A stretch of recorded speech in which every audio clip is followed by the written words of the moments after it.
Welcome back to another quick guide today. We'll walk you through how to do Wi-Fi calling on Android. Here's how to do Wi-Fi calling on Android with only 5 steps. First, open the Settings app. Tap the gear icon from the home screen or app drawer. Next, tap on Connections, Network and Internet, or SIM and network settings. This option may vary slightly depending on your phone brand. Next, select Wi-Fi calling.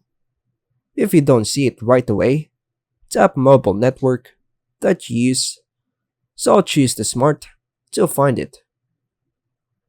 Tap on Wi-Fi calling. Next, toggle on Wi-Fi calling. Switch it to on to enable Wi-Fi calling for your carrier. Lastly, connect to a Wi-Fi network and start calling. Make or receive calls as usual. Your phone will use Wi-Fi when cellular signal is weak. And that's all for now, folks.